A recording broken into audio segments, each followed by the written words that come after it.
ইসলামের অন্যতম গুরুত্বপূর্ণ একটি রকম হলো জাকাত। আল্লাহ সুবহানাহু ওয়া তাআলা সম্পদশালীদের সম্পদের জাকাত দেওয়া আবশ্যক করেছেন, ফরজ করেছেন, অপরিহার্য করেছেন। জাকাত সম্পর্কে আমাদের অনেক প্রশ্ন এবং জিজ্ঞাসা রয়েছে, সেরকম 50টি প্রশ্নের আজ আমরা উত্তর দেওয়ার চেষ্টা করব ইনশাআল্লাহ বিইذনিল্লাহ। আশা করি প্রশ্নোত্তরের মাধ্যমে জাকাত সম্পর্কে আমাদের মৌলিক ধারণা হয়ে যাবে, সেই সাথে জাকাতের অনেক খুঁটিনাটি বিষয় সম্পর্কেও আমরা জানতে পারব। তাহলে শুরু করা যাক সেই প্রশ্নোত্তরের পর্ব। সর্বপ্রথম যে প্রশ্ন দিতে চাই তা হলো, জাকাত কাদের উপরে অপরিহার্য হয়, আবশ্যক হয়, ফরজ হয়, অর্থাৎ কাদের জন্য জাকাত দেওয়া ফরজ? এর উত্তর হলো, মুসলিমদের উপরে জাকাত দেওয়া ফরজ যদি কোনো মুসলিম সুস্থ মস্তিষ্ক সম্পন্ন হন, সেই সাথে জাকাত দেওয়ার মতো সম্পদ অর্থাৎ জাকাত দেওয়ার মতো নেশাব পরিমাণ সম্পদের মালিক হন এবং সেটা তার কাছে 1 বছর অবস্থান করে, তাহলে সেক্ষেত্রে তার জন্য জাকাত দেওয়া জরুরি হয়ে যায়। অমুসলিমদের বা অসুস্থ মস্তিষ্ক সম্পন্ন বা অভয় মানুষের জন্য জাকাত দেওয়া জরুরি নয়। 2 নম্বর প্রশ্ন হলো, জাকাত কাদেরকে দেওয়া যায়? জাকাতের টাকা যাদেরকে দেওয়া যায় তাদের সম্পর্কে আল্লাহ সুবহানাহু ওয়া তাআলা কোরআনে কারিমের সূরা তাওবার 60 নম্বর আয়াতে আলোকপাত করেছেন। 8 শ্রেণীর মানুষ বা 8টি খাত রয়েছে, এগুলোতে জাকাত দেওয়া যায়। তার ভিতরে প্রথমটি হলো নিঃস্ব, যে ব্যক্তির কিছুই নেই, অর্থাৎ তিনি তার জীবন পরিচালনা করার জন্য একেবারে মৌলিক চাহিদা মেটানোর জন্য অন্যের ব্যবস্থাই তার কাছে নাই, অর্থাৎ একবেলা খাবারের ব্যবস্থাও নেই, এরকম কোনো নিঃস্ব মানুষ যদি থাকে তাকে জাকাতের টাকা দেওয়া যায়। দ্বিতীয় হলেন অভাবী মানুষ, অর্থাৎ যে ব্যক্তি নিঃস্ব নন কিন্তু তার কাছে যা আছে তা দিয়ে তার চলে না, মৌলিক চাহিদা তিনি পূরণ করতে পারেন না এবং অভাব রয়েছে, তার অনটন রয়েছে, এই ব্যক্তিকে জাকাত টাকা দেওয়া যায়। 3 নম্বর হলো, জাকাত যারা কালেকশন করেন তাদেরকে বেতন ভাতা হিসেবে জাকাতের টাকা দেওয়া যায়। ইসলামী রাষ্ট্র ব্যবস্থায় যারা জাকাত কালেকশন করেন তাদেরকে বেতন ভাতা হিসাবে জাকাতের টাকা থেকে দেওয়া যাবে। 4 নম্বর, জাকাতের খাত হলো মুআল্লাফাত কুলুবুহুম, অর্থাৎ কোনো অমুসলিম যদি তার দ্বারা কোনো মুসলিমরা ক্ষয়ক্ষতির আশঙ্কা করেন বা ক্ষয়ক্ষতির শিকার হন, তাহলে জাকাতের টাকা তাকে দিলে যদি তার ক্ষয়ক্ষতি থেকে বাঁচা যায় তাহলে সেক্ষেত্রে জাকাতের টাকা দেওয়া যাবে, ইসলামের দিকে তাকে আকৃষ্ট করার জন্য জাকাতের টাকা দেওয়া যাবে। 5 নম্বর হলো, কৃতদাস দাসীদেরকে মুক্ত করার জন্য জাকাতের টাকা দেওয়া যায়। 6 নম্বর, ঋণগ্রস্ত ব্যক্তির ঋণ মুক্ত করার জন্য জাকাতের টাকা দেওয়া যায়। 7 নম্বর, কোনো মানুষ তার বাসা বাড়িতে টাকা পয়সা রয়েছে কিন্তু সফরে তিনি বিপদে পড়ে গেছেন, টাকা পয়সা নাই, এই ব্যক্তিকে এই অবস্থায় জাকাতের টাকা দেওয়া যায়। এবং 8 নম্বর হলো, এমন ব্যক্তি যিনি আল্লাহ রাস্তায় লড়াই করছেন, অর্থাৎ মুজাহিদ, তাদেরকে রসদ হিসাবে জাকাতের টাকা দেওয়া যায়। যদিও ফি সাবিলিল্লাহ বা আল্লাহ রাস্তায় যারা রয়েছেন এর ব্যাখ্যায় অনেকে মুজাহিদদেরকে যারা জেহাদরত রয়েছেন তাদেরকে ছাড়াও অন্য কিছু শ্রেণীকে সেখানে অন্তর্ভুক্ত করেছেন, এটা নিয়ে উলামায়ে কেরামের মতো পার্থক্য রয়েছে। তাহলে 8টি খাত আমরা পেয়ে গেলাম, এই খাতের যে কোনো একটিতে অথবা একাধিকটাতে জাকাতের টাকা বণ্টন করে দেওয়া যায়। তৃতীয় প্রশ্ন হলো, কোন কোন সম্পদের জাকাত দিতে হবে? এর উত্তর হলো, 6 ধরনের সম্পদের জাকাত দিতে হবে। 1 স্বর্ণ, 2 রূপা, 3 নগদ টাকা পয়সা, 4 ব্যবসার মালামাল, 5 গবাদি পশু, 6 ফসল। এই 6টি সম্পদের জাকাত দিতে হয়, এছাড়া অন্য সম্পদের জাকাত দিতে হয় না। 4 নম্বর প্রশ্ন হলো, কি পরিমাণ সম্পদ হলে এবং কত সময় সেটা স্টে করলে জাকাত দিতে হবে? এর উত্তর হলো, স্বর্ণ যদি থাকে, শুধু স্বর্ণ যদি থাকে তাহলে 7.5 ভরি অথবা 85 গ্রাম, কেউ 92 গ্রাম বলেছেন, তো আমরা সর্বনিম্নটা ধরি 7.5 ভরি বা 85 গ্রাম, এই পরিমাণ স্বর্ণ অথবা এর বেশি যদি থাকে তাহলে সবটুকুর যে বিক্রয় মূল্য হবে সেই বিক্রয় মূল্য থেকে 2.5% বের করে এটার জাকাত দিতে হবে। আর যদি শুধু রূপা থাকে তাহলে সেক্ষেত্রে 52.5 তোলা রূপা অথবা 595 গ্রাম, 52.5 তোলা বা 595 গ্রাম, এই পরিমাণ রূপার যদি কেউ মালিক হন অথবা এর বেশি থাকে তাহলে সবটুকুর বিক্রয় মূল্য ধরে এটা থেকে 2.5% হারে জাকাত দিতে হবে। নগদ টাকা এবং ব্যবসার মাল, এটা যদি রূপাকে টাচ করে যায়, স্বর্ণ পর্যন্ত যেতে হবে না, তাহলে এটার জাকাত দিতে হবে। সেক্ষেত্রে যদি আপনার আমার কাছে নগদ টাকা অথবা এমন কোনো ব্যবসার মাল থাকে যেটার বিক্রয় মূল্য বা এটার ভ্যালু 52.5 তোলা রূপা অথবা 595 গ্রাম রূপার সমপরিমাণ হয়, তাহলে সেক্ষেত্রে অথবা এর বেশি হয় তাহলে পুরাটুকুর জাকাত দিতে হবে 2.5% হারে। গবাদি পশু এবং ফসলের জাকাত নিয়ে পৃথকভাবে আমরা কথা বলবো ইনশাআল্লাহ। তাহলে 4 নম্বর প্রশ্নের উত্তরে আমরা জানলাম যে কোন কোন সম্পদের কি পরিমাণ হলে জাকাত দিতে হয়, আর এই জাকাত দিতে হয় যখন আমরা এগুলোর মালিক হই, এগুলো আমাদের কাছে 1 বছর স্টে করলে তখন জাকাত দিতে হয়। ফসল ছাড়া বাকিগুলোর আমাদের কাছে মালিক হওয়ার পরে, আমাদের হাতে আসার পরে, সেটা 1 বছর আমাদের কাছে থাকার পরে বছর পূর্ণ হলে তারপরে সেটা জাকাত দিতে হয়। এরপর আবার পরবর্তী বছর পূর্ণ হলে 1 বছর অন্তর অন্তর জাকাত দিতে হয়। 5 নম্বর প্রশ্ন হলো, বছরের মাঝে যেসব টাকা আয় হয়েছে সেগুলোর হিসাব আমরা কিভাবে করব? কথার কথা, আমি 50,000 টাকা বা 1 লক্ষ টাকার মালিক হয়ে গেলাম এবং যখন মালিক হয়েছি আমি বছর শেষে আমি 1 লক্ষ টাকার জাকাত দেবো ইনশাআল্লাহ, যদি আমার কাছে থাকে সেটা বছর শেষে। মাঝে আমার কাছে যদি কিছু টাকা আবার যুক্ত হয় নতুন করে, তাহলে সেই যুক্ত হওয়া টাকাগুলোও কি 1 বছর পূর্ণ হতে হবে? এটার জবাব হলো, যদি নতুন যে টাকাগুলো যুক্ত হয়েছে এর মধ্যে সেই টাকাগুলো আমার এই মূলধন থেকেই লাভ হিসাবে এসেছে, অর্থাৎ এখান থেকে বের হয়েছে, কথা সে 1 লক্ষ টাকা ব্যবসা খাটিয়েছি, সেখান থেকে যে মুনাফা আমার হয়েছে সেটাই যুক্ত হয়েছে বছরের মাঝখানে, তাহলে সেক্ষেত্রে সেগুলো 1 বছর পূর্ণ হওয়া জরুরি নয়। বছরের শুরুতে আমার কাছে 1 লক্ষ টাকা আছে, এরপরে বিভিন্ন সময় আমার এই 1 লক্ষ টাকার লাভ বা মুনাফা হতে হতে সেটা বছর শেষে গিয়ে 1.5 লক্ষ টাকা দাঁড়ালো, তাহলে বাকি 50,000 যেটা সেটা তো বছর পূর্ণ হয়নি, সেটা কোনোটা 2 মাস পরে কোনোটা 3 মাস পরে আসছে, এভাবে হতে হতে 50,000 টাকা যোগ হয়েছে। তাহলে বছর শেষে আমার যা আছে পুরোটা জাকাত দেব, পুরোটার বছর পূর্ণ হওয়া জরুরি নয়, অর্থাৎ যে মুনাফাটা এখান থেকে হয়েছে সেটা বছর পূর্ণ না হলেও চলবে। আর যদি ভিন্ন সোর্স থেকে টাকাটা আসে, অর্থাৎ সে মূলধনের থেকে লাভ হিসাবে বের হয়েছে বা তার মুনাফা হিসাবে আমার সাথে যুক্ত হয়েছে এমন নয়, বরং অন্য খাত থেকে আমার কাছে টাকা এসেছে, তাহলে সেই টাকা 1 বছর পূর্ণ হতে হবে কিনা, ওলামা একরাম বলেছেন যে সেই টাকা 1 বছর পূর্ণ হলে তখন জাকাত দিতে হবে। যদিও জাকাত পূর্ণ হওয়া ছাড়াও আপনার মূলধনের সাথে মিলিয়ে সেটাকে জাকাত দেওয়া যাবে। আবার অনেক ওলামা একরাম বলেছেন যে না, ওইটা বছর পূর্ণ হওয়া জরুরি নয়, বরং সেটাকে মূলধনের সাথে মিলিয়ে জাকাত দিয়ে দিতে হবে। তাহলে আমার জাকাত যখন ফরজ হলো, তারপরে যখন বছর পূর্ণ হবে, বছর পূর্ণ হওয়ার আগে মাঝখানে যদি কোনো টাকা আমার আসে, সেটা মূল টাকার সাথে যুক্ত হয়ে সেটার জাকাত আমরা বছর শেষে একসাথে দিয়ে দিব। 6 নম্বর প্রশ্ন হলো, পাওনা টাকার জাকাত কে দিবে? অর্থাৎ আমি কারোর কাছ থেকে হয়তো আমার টাকা পাওনা আছে, আমি তাকে লোন দিয়েছি, তাহলে আমার এই লোনের টাকাটার জাকাত যিনি লোন নিয়েছেন দেনাদার তিনি দিবেন নাকি আমি পাওনাদার হিসাবে আমি দেব? উত্তর হলো আমাকে দিতে হবে, অর্থাৎ যিনি লোন দিয়েছেন তিনি টাকার মালিক, যিনি লোন নিয়েছেন তিনি টাকাটার মালিক নন, যার কারণে যিনি লোন দিয়েছেন তাকেই জাকাত দিতে হবে। এক্ষেত্রে একটু ব্যাখ্যা রয়েছে। যদি এমন হয় যে আমি কাউকে লোন দিয়েছি এবং তিনি টাকাটা দিচ্ছেন না, গড়িমসি করছেন, তাহলে অনেক বছর যদি হয়ে যায়, তাহলে সেক্ষেত্রে অনেক বছর পর যদি আমি টাকাটা পাই তার কাছ থেকে, তাহলে পেছনের সমস্ত বছরের জাকাত আমাকে দিতে হবে। এটা হলো আমাদের দেশের ওলামা ইকরামের দৃষ্টিভঙ্গি। সৌদি আরব ওলামা ইকরামের অনেকের দৃষ্টিভঙ্গি হলো ভিন্ন। এক্ষেত্রে তারা বলেন, ইবনে উসাইমিন রাহিমাহুল্লাহ সহ অনেকে বলেছেন যে পাওনা টাকার জাকাত, আপনি কারোর কাছে টাকা পাওনা আছে, তো অনেক বছর পরে তিনি যদি আপনাকে টাকাটা ফেরত দেয়, তাহলে সর্বশেষ বছরের জাকাত আপনি দিবেন, শুধু বাকি বছরের জাকাত দিতে হবে না। আবারও বলছি, আমাদের দেশে ওলামা ইকরামের দৃষ্টিভঙ্গি এক্ষেত্রে কথার কথা, একজনকে আপনি টাকা হাওলাত দিয়েছেন, ধার দিয়েছেন, তিনি 4 বছর 3 বছর বা 5 বছর পরে টাকাটা ফেরত দিয়েছে, তাহলে ফেরত আসার পর আপনার এই পেছনের প্রত্যেকটা বছরের জাকাত আপনাকে দিতে হবে। আর যদি তিনি টাকাটা দেবেন সে আশা আপনার রয়েছে, সেই হিসাবে আপনি আগে থেকে জাকাত দিয়ে যান বছরে বছরে, তার কাছে টাকাটা পাওনা রয়েছে, সেই পাওনা টাকাটা আপনার সম্পদের সাথে যুক্ত করে আপনি সেটা হিসাব কাউন্ট করে বছর বছর দিয়ে যান, তাহলে তো যখন আপনি টাকাটা পেয়ে গেলেন তখন আর বিগত বছরে জাকাত দেওয়ার প্রশ্ন আসে না। তাহলে পাওনা টাকার জাকাত যিনি টাকার মালিক, অর্থাৎ যিনি লোন দিয়েছেন তাকেই দিতে হবে, যিনি লোন নিয়েছেন বা দেনাদার তিনি পাওনা টাকার জাকাত দিবেন না। এরপরে 7 নম্বর প্রশ্ন হলো, পাওনা টাকা জাকাত হিসাবে কেটে দেওয়া যাবে কিনা?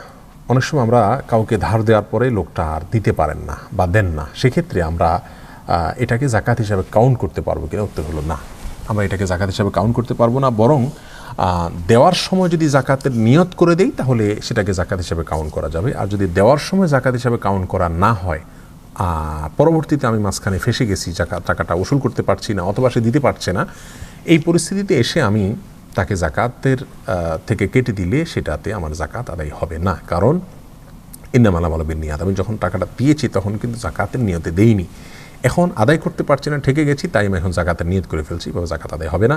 যদি জাকাত আদায় করতে হয় তাহলে ওই ব্যক্তিকে আগে কিছু টাকা দিতে হবে, সেই যেহেতু ঋণগ্রস্ত ব্যক্তি হিসাবে তাকে জাকাত দেওয়া যাবে, সেই হিসাবে জাকাতের টাকা আপনি তাকে দিবেন, দিয়ে তার কাছ থেকে টাকাটা আবার লোন পরিশোধ হিসাবে নিয়ে নেবেন, এভাবে করলে জাকাতের টাকা আদায় হবে। 8 নম্বর প্রশ্ন হলো, ব্যবহৃত স্বর্ণের জাকাত দিতে হবে কিনা? এর উত্তর হলো, ব্যবহৃত স্বর্ণের জাকাত দিতে হবে, এটাই হলো বিশুদ্ধ মত, যদিও বিদ্বানদের মধ্যে মতপার্থক্য রয়েছে। কোনো বিদ্বান বলেছেন যে ব্যবহৃত স্বর্ণ অলংকার যেগুলো মহিলারা ব্যবহার করার জন্য রেখেছেন এগুলোর জাকাত দিতে হবে না, কিন্তু রাসূল করিম সাল্লাল্লাহু আলাইহি সাল্লামের কাছে একজন মহিলা আসছেন, তার হাতে চুড়ি ছিল, তিনি বলেছেন এগুলো জাকাত দাও কিনা, তখন তিনি বলেছেন না, দেই না। তখন রাসূল করিম সাল্লাল্লাহু আলাইহি সাল্লাম বলেছেন, তুমি কি চাও আল্লাহ সুবহানাহু ওয়া তাআলা তোমাকে জাহান্নামে 2টা চুড়ি পরাকের কারণে? এই হাদিস থেকে বোঝা যায় যে অলংকারেরও জাকাত দিতে হয়। এছাড়া সাধারণভাবে কোরআনে কারিমে স্বর্ণ এবং রূপার ক্ষেত্রে আল্লাহ সুবহানাহু ওয়া তাআলা বলেছেন, আল্লাযীনা ইয়াকনুজুনা আয-যাহাবা ওয়াল ফিদ্দাতা ওয়া লা ইউনফিকুনহা ফি সাবিলিল্লাহ ইলা আখির আয়া। এই আয়াতে জাকাত এবং স্বর্ণ এবং রূপা এগুলো যদি কেউ সঞ্চয় করে এবং জাকাত না দেয় তার জন্য শাস্তির কথা বলা হয়েছে। এখানে সাধারণ স্বর্ণের কথা বলা হয়েছে, অলংকার, গায়ের অলংকার সব কিছুর জন্য। যার কারণে বিশুদ্ধ মত হলো ব্যবহৃত স্বর্ণেরও জাকাত দিতে হবে যদি সেটা নেশাব পরিমাণ হয় এবং বছর পূর্ণ হয়। 9 নম্বর প্রশ্ন হলো ভাই বোনকে জাকাত দেওয়া যাবে কিনা? উত্তর হলো হ্যাঁ, ভাই বোনকে জাকাত দেওয়া যাবে যদি তারা অভাবী হন, তারা যদি ফকির অথবা মিসকিন এই দুই ক্যাটাগরির কোনো একটাতে অথবা ঋণগ্রস্ত কোনো একটা ক্যাটাগরি 8টা খাতের কোনো একটা খাতের মধ্যে তারা যদি পড়ে যান তাহলে তাদেরকে জাকাত দেওয়া যাবে। কারণ ভাই বোন বা রক্ত সম্পর্কীয় আত্মীয় তাদেরকে জাকাত দিলে বরং ডাবল সওয়াব হয়। আত্মীয়তার সম্পর্ক রক্ষা করা এবং অভাব মোচন এবং জাকাত আদায় করা, দুইটা সওয়াব আপনি পাবেন। অতএব ভাই বোনকে আপনি জাকাত দিতে পারবেন। 10 নম্বর প্রশ্ন হলো স্ত্রীর গহনার জাকাত কে দিবেন? এর উত্তর হলো স্ত্রীর গহনার জাকাত স্ত্রীকে দিতে হবে। ইসলামের দৃষ্টিতে নারীদের সম্পদের অধিকার নারীদের, সেখানে পুরুষদের কোনো অধিকার নাই, দায়ও নাই। তো স্ত্রীর সম্পদের মালিক তিনি, অধিকার সম্পন্ন তার, অতএব দায়ও তার। তিনি তার স্বর্ণের জাকাত দিবেন। অনেক সময় আমাদের অনেক মা বোনরা প্রশ্ন করেন যে আমাদের তো অনেক স্বর্ণ আছে, নগদ টাকা নেই, জাকাত দেবো কীভাবে? তো স্বর্ণ বিক্রি করে দিবেন। কথার কথা, আপনার যদি এই স্বর্ণগুলোর কোনো সার্ভিস আপনার করা লাগে তো আপনি সার্ভিসটা কীভাবে করবেন? বছরে যদি একটা সময় যদি আপনার এটাকে সার্ভিস করা লাগতো, কথার কথা, তাহলে আপনি কীভাবে করতেন? স্বামীর কাছ থেকে চেয়ে নিতেন, ব্যবস্থা করতেন। তো এক্ষেত্রে আপনি স্বামীর কাছ থেকে চেয়ে নেবেন অথবা কিছু স্বর্ণ বিক্রি করবেন, বা যেভাবে হোক আপনাকে ব্যবস্থা করতে হবে। ইসলাম মেয়েদের হাতে কোনো টাকা থাকবে না সেটা চায় না, এই জন্যই তো মোহরের ব্যবস্থা রেখেছে এবং আরও নানা উপায়ে মেয়েদের কাছেও টাকা থাকবে, তারা তাদের টাকা থেকে জাকাত দিবেন। হ্যাঁ, কোনো মেয়ের যদি শুধু স্বর্ণ থাকে, কোনো টাকা না থাকে, তিনি চাইলে তার স্বামী, বাবা, ভাই কারোর কাছ থেকে সহায়তা নিয়ে তার জাকাতের টাকা তাদের কাছ থেকে আদায় করে নিয়ে জাকাত দিতে পারবেন, অথবা স্বর্ণ বিক্রি করে হলেও তাকে জাকাত দিতে হবে। যেভাবে হোক স্বর্ণ, তার যদি স্বর্ণ অথবা অলংকার জাকাত দেওয়ার মতো নেশা পরিমাণ হয় তাহলে তাকে জাকাত দিতেই হবে, আর জাকাতটা তার জন্য দেওয়া কর্তব্য। হ্যাঁ, তার পক্ষ থেকে তার স্বামী, বাবা বা অন্য কেউ আদায় করে দিলে আদায় হয়ে যাবে, তবে শর্ত হলো তাকে বলে দিতে হবে যে তোমার স্বর্ণের জাকাত বা তোমার সম্পদের জাকাত আমি দিয়ে দিলাম। এটুকু তারা অবহিত করে দিলে জাকাত আদায় হয়ে যাবে ইনশাআল্লাহ বিইজনিল্লাহ। 11 নম্বর প্রশ্ন হলো বাসার মেয়েদের স্বর্ণ একত্র করলে নেশাব পূর্ণ হয়, একত্র না করলে হয় না, এক্ষেত্রে করণীয় কি? খুবই গুরুত্বপূর্ণ একটা প্রশ্ন। মায়ের কথা 3 ভরি আছে, মেয়ের একজনের 4 ভরি আছে, আরেক মেয়ের 2 ভরি আছে, পৃথকভাবে কারোরই 7.5 ভরি নাই, অর্থাৎ নেশাব পরিমাণ নাই, কিন্তু সবগুলো একত্র করলে নেশাব ক্রস করে যায়। তাহলে কি একত্র করে জাকাত দিতে হবে? উত্তর হলো না। কারণ ইসলাম প্রত্যেকটা মানুষের হিসাব আলাদা আলাদা করে রাখার জন্য বলে। যার কারণে মায়ের স্বর্ণ, মেয়ের স্বর্ণ, আরেক মেয়ের স্বর্ণ অথবা পুত্রবধূর স্বর্ণ, এগুলো প্রত্যেকটা যার যার, প্রত্যেকটা মানুষের অ্যাকাউন্ট, তার হিসাব নিকাশ সম্পূর্ণ তার। অতএব তার যদি স্বর্ণ নেশাব পরিমাণ না হয় তিনি জাকাত দিতে হবে না, আরেকজনেরটা যদি হয় তিনি দিবেন। আর যদি কারোরটাই পৃথকভাবে নেশাব পরিমাণ না হয় তাহলে কাউকেই জাকাত দিতে হবে না। 12 নম্বর প্রশ্ন হলো ঋণগ্রস্ত ব্যক্তির জাকাতের বিধান কি? এর উত্তর হলো যে ব্যক্তি ঋণগ্রস্ত সেই ব্যক্তির জাকাত দেওয়ার ক্ষেত্রে দেখতে হবে তার টাকা পয়সা, ওই যে জাকাতযোগ্য যে 6টা অ্যাসেট আছে এগুলো কি পরিমাণ আছে সেটা একসাথ করতে হবে। এরপরে তার লোন বা ঋণ কি পরিমাণ আছে সেটাকে একসাথ করতে হবে। তার লোন যে পরিমাণ রয়েছে, লোনের চাইতে যদি তার সম্পদ বেশি থাকে, এই বেশিটা যদি নেশাব পরিমাণ হয় তাহলে তাকে জাকাত দিতে হবে। এটা হলো সাধারণ লোনের ক্ষেত্রে। কোনো মানুষ খেয়ে পরে বাঁচার জন্য, মৌলিক প্রয়োজন মেটানোর জন্য যদি লোন করেন তাহলে তার জন্য একথা প্রযোজ্য।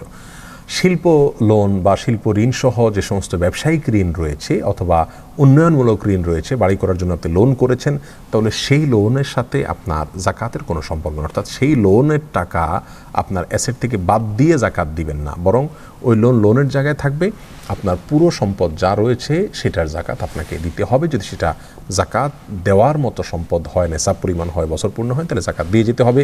লোনটা কাটা যাবে না, শিল্প লোন অথবা বাণিজ্যিক লোন অথবা উন্নয়নমূলক লোন হলে। আর যদি মৌলিক চাহিদা মেটানোর জন্য শিক্ষা, চিকিৎসা, আপনি অন্ন, বস্ত্র, এরকম কোনো একান্ত প্রয়োজন মেটানোর জন্য আপনি লোন করতে হয়েছে, সেই লোনের টাকাটা আপনি বাদ দিয়ে, সেই লোনের পরিমাণ টাকা বাদ দিয়ে বাকিটুকু যদি নেশাব পরিমাণ হয় তাহলে আপনাকে জাকাত দিতে হবে। তাহলে আমরা জানলাম ঋণগ্রস্ত ব্যক্তির জাকাত কিভাবে দিবেন। ঋণের টাকা বাদে বাকিটুকুর জাকাত তাকে দিতে হবে যদি সেটা নেশাব পরিমাণ হয়। আর শিল্প লোন বা অন্যান্য লোনগুলো এর আওতাভুক্ত নয়। 13 নম্বর প্রশ্ন হলো মসজিদ মাদ্রাসায় জাকাতের টাকা দেওয়া যাবে কিনা। এর উত্তর হলো মসজিদে জাকাতের টাকা কোনো অবস্থায় দেওয়া যাবে না। মাদ্রাসায় জাকাতের টাকা মাদ্রাসার উন্নয়নমূলক কাজে অথবা শিক্ষকদের বেতন ইত্যাদি দেওয়া যাবে না। জাকাত দিতে হবে গরিবকে মালিক বানিয়ে। আপনি যাকে দিবেন তিনি যাতে এটা তার মতো করে খরচ করতে পারে। মাদ্রাসার উন্নয়নমূলক কাজে করলে সেটা ধনী ছাত্র সেখানে পড়বে, গরিব ছাত্র পড়বে, আর তাছাড়া এটা এককভাবে কোনো গরিব মালিকও হবে না, যার কারণে মাদ্রাসার উন্নয়নমূলক কাজ জাকাত দেওয়া যাবে না। তবে হ্যাঁ, অনেক মাদ্রাসায় লিল্লাহ ফান্ড রয়েছে, সেই লিল্লাহ ফান্ডে আপনি জাকাতের টাকা দিতে পারবেন। সেই টাকা থেকে গরিব অভাবী ছাত্রদের প্রয়োজন মেটানো হবে, তাদের ভরণ পোষণের জন্য ব্যয় করা হবে, সেক্ষেত্রে জাকাতের টাকা দেওয়া যেতে পারে মাদ্রাসার লিল্লাহ ফান্ডে।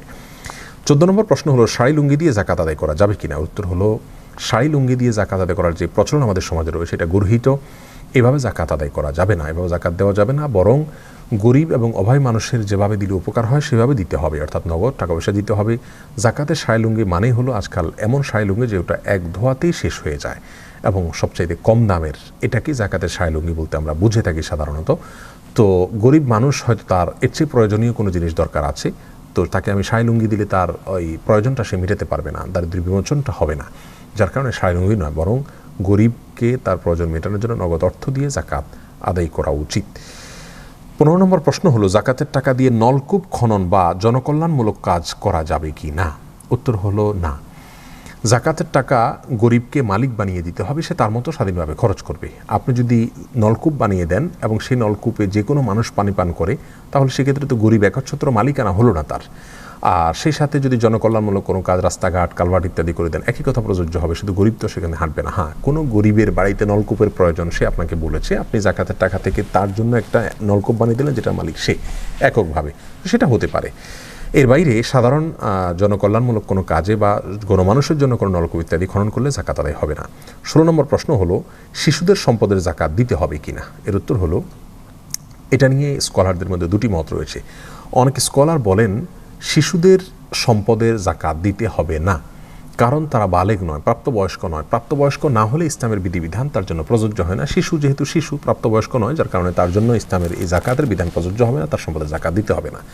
এর বিপরীতে অনেক ওলামা একরাম বলেন না, শিশুদেরও সম্পদের জাকাত দিতে হবে, কারণ শিশুদের সম্পদ আর জাকাতের জন্য দিতে হবে যে জাকাতটা আসলে ব্যক্তির উপর নয়, বরং সম্পদের উপর দিতে হয়, আবশ্যক হয়। আল্লাহ সুবহানাহু ওয়া তাআলা বলেছেন খুয মিন আমওয়ালিহিম সাদাকাতান তুতাহিরুহুম ওয়া তুযাক্কিহিম, অর্থাৎ আপনি তাদের সম্পদ থেকে জাকাত কালেকশন করুন। আল্লাহ সুবহানাহু ওয়া তাআলা তার রাসূল সাল্লাল্লাহু আলাইহি ওয়াসাল্লামকে নির্দেশ করছেন। তাহলে এই আয়াত থেকে আমরা দেখতে পেলাম জাকাত এটা সম্পদের উপরে অপরিহার্য করা হচ্ছে, ব্যক্তির উপরে না। অতএব মালিক কি শিশু না অন্য কি এটা দেখার বিষয় না, যদি সম্পদ থাকে এবং মুসলিম হন তাহলে তার জাকাত দিতে হবে, এটা অনেক ওলামা একরাম বলেছেন। তাহলে দুটি মত ক্ষেত্রে রয়েছে এবং ভিন্ন মত রয়েছে।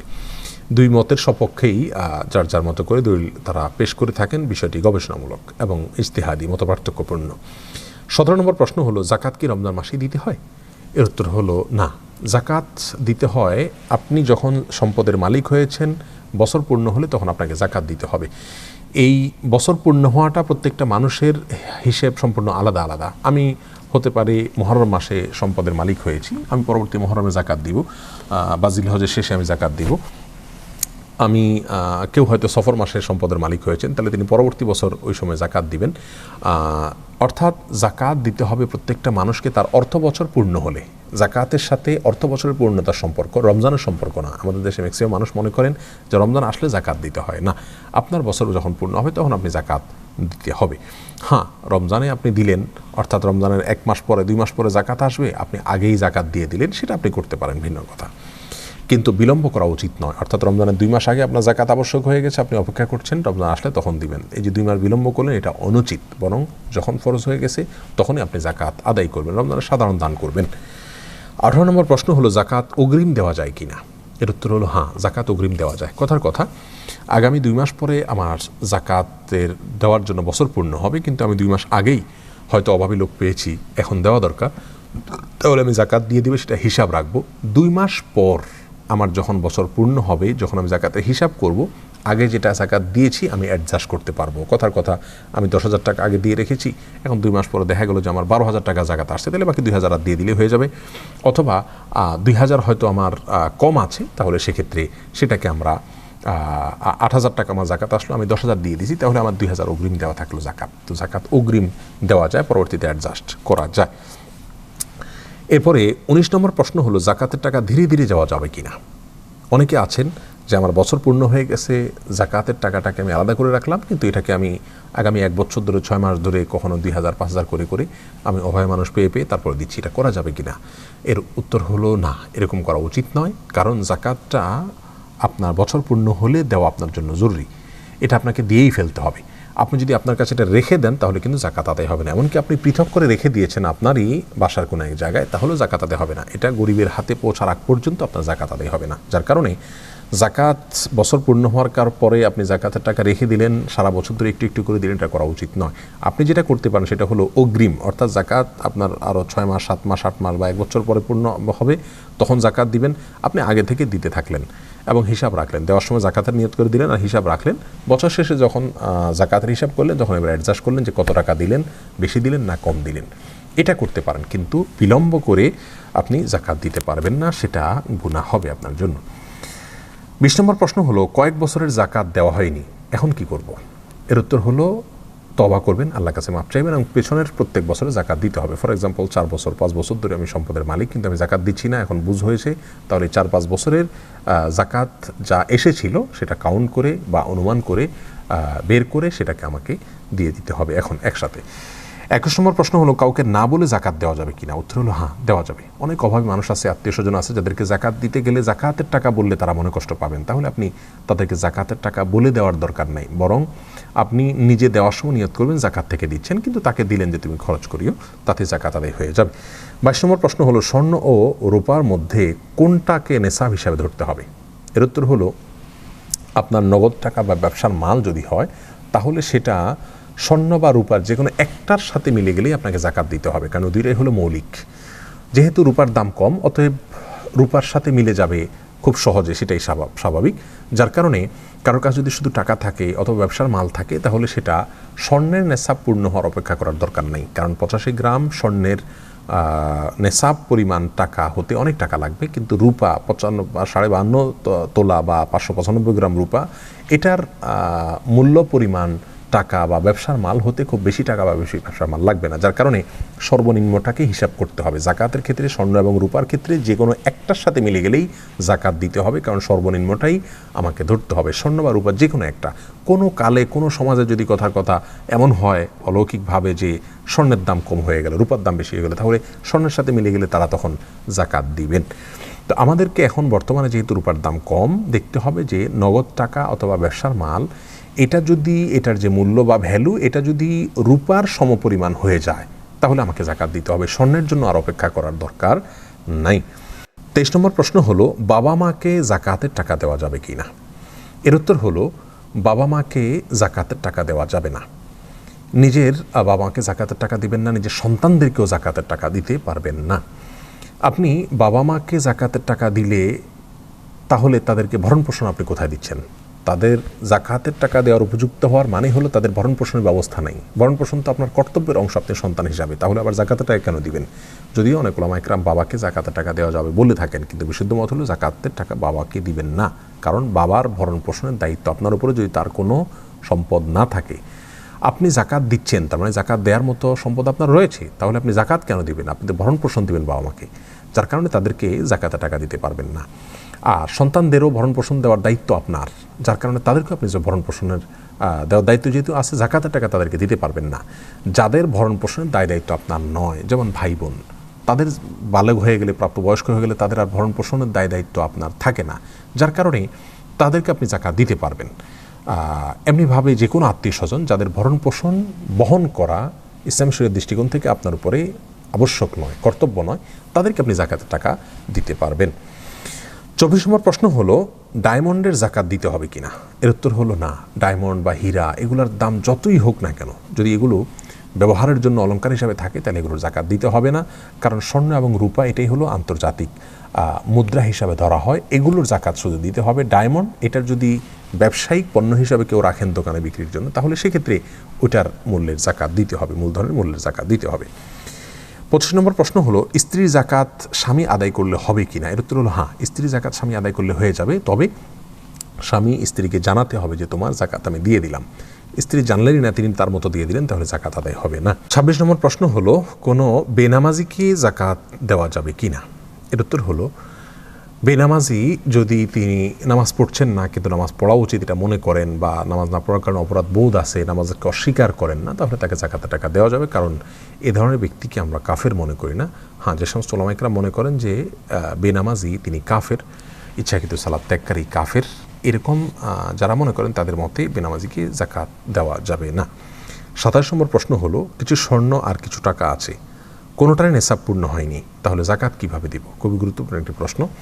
কথার কথা, আপনার কাছে 3 ভরি স্বর্ণ আছে আর নগদ 20,000 টাকা আছে, তাহলে 20,000 টাকা এটাও 52.5 তোলা রূপা কেনার মতো টাকা নয়, তাহলে টাকার পৃথকভাবে জাকাত হয় না। আবার 3.5 ভরি অথবা 3 ভরি স্বর্ণ রয়েছে, এটা স্বর্ণের নেশাব পূর্ণ হয় না, যার কারণে পৃথকভাবে সেটারও জাকাত আসে না। তাহলে টাকা এবং স্বর্ণ আলাদা আলাদা ধরলে কোনোটারই জাকাত আসে না। সেক্ষেত্রে আমরা দুইটাকে মিলিয়ে জাকাত দিতে হবে কিনা? উত্তর হলো হ্যাঁ। যেহেতু টাকা আছে এবং সাথে স্বর্ণ আছে, সেক্ষেত্রে সমস্ত ওলামা ইকরাম একমত ব্যাপারে যে আমাদেরকে মেলাতে হবে। অর্থাৎ স্বর্ণ 3.5 ভরি বা 3 ভরি যেটাই থাকুক, বা 4 ভরি ফর এক্সাম্পল, এটার বিক্রয় মূল্য কত? যদি এটার বিক্রয় মূল্য 1.5 লক্ষ বা 2 লক্ষ টাকা হয়, তাহলে তার সাথে আর 20,000 ক্যাশ যুক্ত করে 1,60,000, 70,000 বা 80,000 যেটাই হয়, এটা যেহেতু 52.5 তোলা রূপা কেনার মতো হয়ে গেছে, অতএব এটার জাকাত দিতে হবে। শুধু স্বর্ণ থাকলে সেক্ষেত্রে 7.5 ভরির আগে জাকাত দেওয়া লাগতো না। যেহেতু স্বর্ণের সাথে নগদ টাকা অথবা রূপা বা ব্যবসার মাল যুক্ত হয়েছে, এবার পুরাটা মিলে রূপারটা টাচ করলেই জাকাত দিতে হবে। কোনো আলেমরা এর বিরোধিতা করেন, কিন্তু জমহুর বা সংখ্যাগরিষ্ঠ ওলামা ইকরাম সারা দুনিয়াতে, আরবে অনারবে, আমাদের দেশের সব জায়গায় ওলামা ইকরাম এক্ষেত্রে এই ফতোয়াই দিয়েছেন। অর্থাৎ যদি শুধু নগদ টাকা থাকে, যে টাকা আলাদাভাবে রূপার নেশাব পূর্ণ করে না, আবার স্বর্ণ থাকে, সে স্বর্ণের নেশাব পূর্ণ করে না, তাহলে দুইটাকে একত্র করে, দুইটার ভ্যালুকে একত্র করার পরে যদি রূপার সমপরিমাণ হয়, রূপার নেশাব সমপরিমাণ হয়, তাহলে পুরাটুকু জাকাত 2.5% হারে দিতে হবে। অনেকেই মাসআলা না জানার কারণে আমরা জাকাত দিচ্ছি না, অথবা এভাবে হিসাব করলে অনেক লোকের কিন্তু জাকাত হয়ে যায়। 28 নম্বর প্রশ্ন হলো, স্বর্ণ বা রূপার জাকাত কি বাজার মূল্য হিসাব করে দিতে হবে নাকি বিক্রয় মূল্য হিসাব করে? এর উত্তর হলো, বিক্রয় মূল্য হিসাব করে দিতে হবে। আপনার কাছে যে পরিমাণ স্বর্ণ বা রূপা রয়েছে অথবা ব্যবসার মাল রয়েছে, এটা এখন বিক্রি করতে গেলে যে পরিমাণ মূল্য পাবেন আপনি, সেই পরিমাণ মূল্য হিসাব করে তার থেকে 2.5% বের করে জাকাত দিতে হবে। এটা আপনি কেনার সময় কত দিয়ে কিনেছেন সেটাও দেখার বিষয় নয়, এবং এটা আপনি বাজারে এখন কিনতে গেলে কত দিয়ে কিনবেন সেটাও দেখার বিষয় নয়, আপনি বিক্রি করতে গেলে কত মূল্য পাবেন সেটা দেখার বিষয়। সেখান থেকে 2.5% বের করে আপনাকে জাকাত দিতে হবে। 29 নম্বর প্রশ্ন হলো, স্থায়ী সম্পত্তি যেমন বাড়ি, গাড়ি, কলকারখানা, এগুলোর জাকাত দিতে হবে কিনা? উত্তর হলো, এগুলোর মূলধনের উপর জাকাত দিতে হবে না। কথার কথা, কারোর ইন্ডাস্ট্রি রয়েছে, সেখানে অনেক মেশিনারিজ রয়েছে, কারোর বহুতল ভবন বা ছোট বড় বাড়ি রয়েছে, গাড়ি রয়েছে, বাস রয়েছে, ট্রাক রয়েছে, তো এগুলো যদি তিনি ভাড়ায় খাটান, তাহলে এটার মূলধনের যে মূল্য সেটার উপর জাকাত আসবে না, কিন্তু এটার যে আমদানি বা এটার যে লাভ, সেটা যদি জমে জাকাত দেওয়ার মতো হয়, তাহলে সেটার জাকাত দিতে হবে, মূলধনের জাকাত দিতে হবে না। হ্যাঁ, কেউ যদি গাড়ি কেনা বেচার কাজ করেন, তার গাড়ির শোরুম থাকে, তাহলে তো ব্যবসার মাল, যেই সম্পদটা তিনি কিনেছেন বিক্রি করার জন্য, সেটা ব্যবসার মাল হিসাবে ওইটার জাকাত দিতে হবে। তেমনিভাবে কেউ হয়তো ল্যান্ডের ব্যবসা করেন, রিয়েল এস্টেটের ব্যবসা করেন, জমি কেনা বেচা করেন, তাহলে সেক্ষেত্রে কিন্তু ওই জমির যে মূল্য, সেটার জাকাত তাকে দিতে হবে। কথার কথা, তার কাছে 5টা জমি আছে, এগুলো তিনি বিক্রি করবেন, কিনেছেন বিক্রি করার জন্য, তার ওটা ব্যবসার মাল হয়ে গেল। যেটা কেনা হয়েছে বেচার জন্য, এটাই ব্যবসার মাল। তো যার কারণে ওইটার যে মূল্য আছে, সে মূল্যের জাকাত প্রতি বছরে তাকে দিয়ে যেতে হবে। আর যদি তিনি বাড়ি করার জন্য অথবা কোনো বিল্ডিং বানানোর জন্য অথবা ফসলের জন্য কোনো জমি রেখে থাকেন, তাহলে সেক্ষেত্রে সেটার মূলধনের উপরে জাকাত দিতে হবে না, তার উৎপাদনটা এটার উপর জাকাত দিতে হবে, যদি সেটা জাকাতের শর্ত পূরণ করে। 30 নম্বর প্রশ্ন হলো, জিপিএফ ফান্ডের জাকাত দিতে হবে কিনা? এর উত্তর হলো, প্রভিডেন্ট ফান্ড দুইভাবে হয়ে থাকে। প্রথমত, একজন চাকরিজীবীর মাসিক বেতন থেকে নির্দিষ্ট একটা পরিমাণে টাকা কেটে রাখা হয় বাধ্যতামূলকভাবে, এভাবে প্রভিডেন্ট ফান্ড গঠিত হয়। যদি বাধ্যতামূলকভাবে তার বেতন থেকে কিছু টাকা কেটে রাখা হয় এবং সে টাকাটা তার হাতে আসার আগে থেকেই কেটে রাখা হলো, চাকরি শেষ হওয়া ছাড়া তাকে টাকা দেওয়া হবে না, তাহলে এই প্রভিডেন্ট ফান্ডের জাকাত একজন চাকরিজীবীকে দিতে হবে না। আর যেই টাকাটা চাকরিজীবী তার প্রভিডেন্ট ফান্ডে তিনি নিজে স্বেচ্ছায় কর্তন করিয়ে প্রতি মাসে সেখানে যুক্ত করে থাকেন, এরকম সুযোগও আছে, এভাবেও প্রভিডেন্ট ফান্ড হয় আমরা জানি, তাহলে এই টাকাটা তিনি নিজে স্বেচ্ছায় সঞ্চয় করেছেন, এটার জাকাত তাকে দিয়ে যেতে হবে। ঠিক একই নিয়ম সরকারি চাকরির ক্ষেত্রে যেমন রয়েছে, অনেক বেসরকারি প্রতিষ্ঠানেও রয়েছে। তাদের জন্য একই কথা এবং একই মাসআলা প্রযোজ্য হবে যদি একই পদ্ধতি সেখানে অবলম্বন করা হয়। 31 নম্বর প্রশ্ন হলো, সরকারকে ট্যাক্স দিলে কি জাকাত দিতে হবে? এর উত্তর হলো অবশ্যই দিতে হবে। ট্যাক্সের সাথে আসলে জাকাতের কোনো সম্পর্ক নেই। ট্যাক্স আপনি সরকারকে দিচ্ছেন, সরকার কেন ট্যাক্স নিচ্ছে, ইসলামী দৃষ্টিকোণ থেকে ট্যাক্স নেওয়া উচিত না জাকাত নেওয়া উচিত, সেটা আরেক আলোচনার বিষয়। কিন্তু সরকারকে ট্যাক্স দিলে সেই ট্যাক্স সরকার তার মতো করে খরচ করে, তাদের মতো করে খরচ করে, কিন্তু জাকাত খরচের জন্য ইসলামের কিছু নীতিমালা রয়েছে। অতএব আপনার ট্যাক্স দিলেও আপনাকে জাকাত দিতে হবে, এটাকে কোনোভাবে কাটাকাটি করা যাবে না। 32 নম্বর প্রশ্ন হলো, গবাদি পশু এবং ফসলের জাকাতের বিবরণ কি? এর উত্তর হলো, গবাদি পশুর ক্ষেত্রে জাকাতের বিবরণ হলো, যে পশু আপনার খামারের ভেতরে থাকে সেটার জাকাত দিতে হবে না। সেটা যদি কেনা বেচার জন্য আপনি ব্যবসার মাল হিসেবে রাখেন, যেমন মুরগি, ফার্মের মুরগি অথবা ফার্মের গরু, আপনি সেটাকে মোটা তাজা করেন, বিক্রি করেন, আবার আনেন, আবার বিক্রি করেন, তাহলে ব্যবসার পণ্য এটা, সেই হিসাবে এটা জাকাত আপনি দিবেন, ব্যবসার মাল হিসেবে জাকাত দিবেন। গবাদি পশু হিসাবে জাকাত দিতে হলে, জাকাত আবশ্যক হতে হলে, সেক্ষেত্রে এমন গবাদি পশু হতে হবে যে গবাদি পশু বাইরে ঘাস ইত্যাদি নিজে নিজে চড়ে পুড়ে খায়। আপনি তাকে খাবার দিয়ে পালতে হয় এরকম নয়, বরং বাইরে ছেড়ে দেন, সে খেয়ে নেয় নিজের মতো করে, রাখালের মাধ্যমে পেলে থাকেন, এরকম যদি হয় তাহলে সেক্ষেত্রে সেই গবাদি পশু জাকাত দিতে হবে। গবাদি পশুর নেশাব কি? এটাও 1 বছরে একবার দিতে হয়। গরু হলে সেক্ষেত্রে 30টির নিচে হলে এটা জাকাত দিতে হয় না, 30 বা তার বেশি হলে, 30 হলে তখন 1 বছরের একটা বাচ্চা গরু জাকাত হিসাবে দিতে হয় একটা নির্দিষ্ট পরিমাণে, তারপরে সেটা আস্তে আস্তে বাড়ে। ছাগল হলে সেক্ষেত্রে 40টার নিচে থাকলে জাকাত দিতে হয় না, 40টা হলে একটা ছাগলের জন্য একটা ছাগল, বা ভেড়া হলে ভেড়ার জন্য একটা ভেড়া দিতে হয়, এটা নির্দিষ্ট পরিমাণে, তারপরে আবার সামনে আস্তে আস্তে বাড়তে থাকে। এটা হলো পশুর জাকাতের ক্ষেত্রে বিধিবিধান, এবং পশু জাকাত সম্পর্কে সহিহ মুসলিমে বিস্তারিত রয়েছে। আর ফসলের জাকাতের বিষয়ে কোরআনে কারীমে আল্লাহ সুবহানাহু ওয়া তাআলা সূরা বাকারা 267 নম্বর আয়াত এবং আরও বিভিন্ন আয়াতে আলোকপাত করেছেন, যার কারণে উম্মার ইজমা রয়েছে যে ফসলের জাকাত দিতে হয়, যেটাকে আমরা ওসুর বলি। আমাদের সমাজ থেকে এই ফরজ বিধানটি বিলুপ্তির পথে, ধারণাও আমাদের সমাজ থেকে চলে গেছে, অর্থাৎ আমরা জানি না যে ফসলেরও জাকাত দিতে হয়। ফসলের জাকাত দেওয়ার ক্ষেত্রে নেসাব পূর্ণ হতে হয়, আর সেই নেসাবটা কতটুকু, এটা নিয়ে দুটি মত পাওয়া যায়। আমাদের উলামায়ে কেরাম 25 মণ বলেন, আরবিয়ান স্কলারদের অনেকে 16 মণ বলেন। তো এই নেসাব পূর্ণ হলে তখন আপনাকে জাকাত দিতে হবে, আর নিচে থাকলে জাকাত দিতে হবে না। ফসলের জাকাতের পরিমাণ কি হবে, অর্থাৎ উৎপাদিত ফসল থেকে কি পরিমাণ জাকাত দিতে হবে? এর উত্তর হলো, যদি ফসল বৃষ্টির পানিতে হয়ে যায়, সেখানে কোনো সেচ করে ফসল উৎপাদন করতে না হয়, তাহলে সেক্ষেত্রে 10 ভাগের 1 ভাগ জাকাত দিতে হবে, অর্থাৎ প্রতি 100 কেজিতে 10 কেজি করে ওসর দিতে হবে।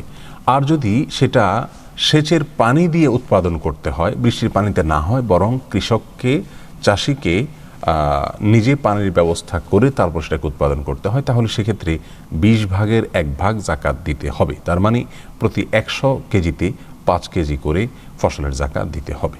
এক্ষেত্রে অন্যান্য জাকাতের যে সম্পদ রয়েছে সেগুলোর সাথে ফসলের জাকাতের একটা ভিন্নতা এবং ব্যতিক্রম রয়েছে, আর সেটা হলো ফসলের জাকাত 1 বছর পূর্ণ হওয়া জরুরি নয়, বরং এটা যতবার ফসল উঠবে ততবার যদি নেশাব পরিমাণ হয় তাহলে আপনাকে সেখান থেকে যেতে হবে।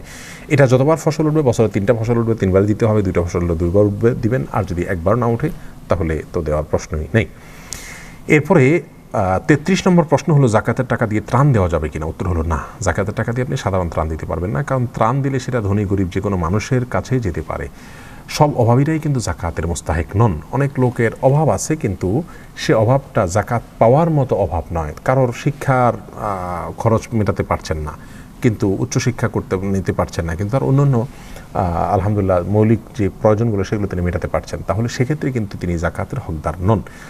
তো ত্রাণ কিন্তু অনেককে দেওয়া যায়, কিন্তু জাকাত সবাইকে দেওয়া যায় না, যার কারণে ত্রাণের মধ্যে জাকাতের টাকা দিলে যাদেরকে দিচ্ছেন তারা জাকাতের হকদার, এটা নিশ্চিত করে তারপরে আপনি দিতে পারবেন। 34 নম্বর প্রশ্ন হলো, অভাবী লোককে টাকা না দিয়ে কোনো কিছু কিনে দেওয়া যাবে কিনা? উত্তর হলো, তার জন্য উপকারী যেটা হয় সেটা দিতে হবে, কারণ হাদিসে দানের ক্ষেত্রে, সাদাকার ক্ষেত্রে গরিবের জন্য যেটা কল্যাণকর সেটাই দেওয়ার জন্য আমাদেরকে নির্দেশ দেওয়া হয়েছে। যার কারণে আজকাল ক্যাশ টাকা দিলে তার সবচেয়ে বেশি উপকার হয়, তখন ক্যাশ টাকা দিতে হবে। কিন্তু কোনো অভাবী লোক যদি ক্যাশ টাকা দিলে সে এটাকে নষ্ট করে ফেলবে, এটার সঠিক ব্যবহার করবে না, এরকম আশঙ্কা থাকে, তাহলে সেক্ষেত্রে তার জন্য কল্যাণকর কোনো কিছু করে দিলেন, সেটা আপনার জন্য জায়েজ হবে। আল্লাহ তাআলা বলছেন, ওয়ালা তুতুসসুফা আমওয়ালাকুম, তোমাদের সম্পদ নির্বোধদেরকে দিও না, তারা এগুলো নষ্ট করে ফেলবে। 35 নম্বর প্রশ্ন হলো ডিপিএস এর জাকাত দিতে হবে কিনা? উত্তর হ্যাঁ, ডিপিএস এর জাকাত আপনাকে দিতে হবে, যেহেতু এটা আপনার সম্পদ এবং আপনি এই সম্পদের যে কোনো সময় এটাকে আপনি উঠাতে পারবেন, নির্দিষ্ট সময় শেষেই আপনি এটাকে উত্তোলন করতে পারবেন এবং ভাঙতে পারবেন, সেই হিসাবে ডিপিএসের টাকা জাকাত দিতে হবে। 36 নম্বর প্রশ্ন হলো ব্যবসার জাকাত কিভাবে হিসাব করব? এর উত্তর হলো আপনি ব্যবসার মালকে বছর যখন পূর্ণ হয়ে যাবে, বছর পূর্ণ হওয়ার পর আপনি কী পরিমাণ মাল আছে সেটাকে হিসাব করে বের করবেন, এরপর এটার বিক্রয় মূল্য যেটা সেটা বের করে সেখান থেকে 2.5% আপনাকে জাকাত দিতে হবে। 37 নম্বর প্রশ্ন হলো চাষের মাছের জাকাত কিভাবে দিতে হবে? এর উত্তর হলো আমি যে মাছ চাষ করছি সে মাছটা ব্যবসার পণ্য, আমি এটার পোনা কিনছি, তারপরে সেটা বড় করে তারপর বিক্রি করছি, এটা কিনছি এবং বিক্রি করছি, ব্যবসা পণ্য হিসাবে এটার যে বিক্রয় মূল্য আছে সেটা ধরে আমাকে 2.5% হারে জাকাত দিতে হবে। 38 নম্বর প্রশ্ন হলো শ্যালক যদি গরিব হয় দুলাভাইয়ের কাছে জাকাতের টাকা নিতে পারবে কিনা? উত্তর হলো হ্যাঁ পারবে, কারণ শ্যালকের ব্যয়ভার বহন করা দুলাভাইয়ের জন্য আবশ্যক নয়, যার কারণে তিনি জাকাত থেকে তাকে টাকা দিতেই পারেন। 39 নম্বর প্রশ্ন হলো অমুসলিমকে জাকাতে টাকা দেওয়া যাবে কিনা? উত্তর হলো সাধারণ অবস্থায় দেওয়া যাবে না, কারণ জাকাত এটা মুসলিমরা দিবে, মুসলিমদেরকে দিতে হবে, অর্থাৎ মুসলিমদের টাকা মুসলিমদেরকে দিবে, যেহেতু অমুসলিমরা এখানে দিচ্ছে না, অতএব অমুসলিমদেরকে জাকাত দেওয়ার প্রশ্ন আসে না। হ্যাঁ, সাধারণ দানের টাকা মুসলিম অমুসলিম সবাইকে দেওয়া যাবে। এরপর 40 নম্বর প্রশ্ন হলো জাকাতের টাকা কি বিভিন্ন সেবামূলক সংগঠনকে দান করা যাবে? যদি কোনো সেবামূলক সংগঠন আপনার ইসলামী সংগঠন হয়, ওলামা ইকরামের প্রত্যক্ষ তত্ত্বাবধান থাকে, তারা জাকাতের টাকাকে উপযুক্ত হকদারের কাছে পৌঁছাবেন বলে নিশ্চয়তা থাকে, তাহলে সেক্ষেত্রে তাদের কাছে জাকাতের টাকা দেওয়া যেতে পারে, সেক্ষেত্রে হিসেব করে দায়িত্বের সাথে দিতে হবে।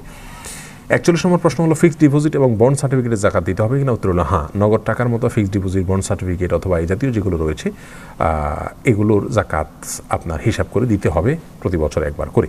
42 নম্বর প্রশ্ন হলো বছরের মাঝামাঝি নেশাব থেকে কমে গেলে জাকাত দিতে হবে কিনা?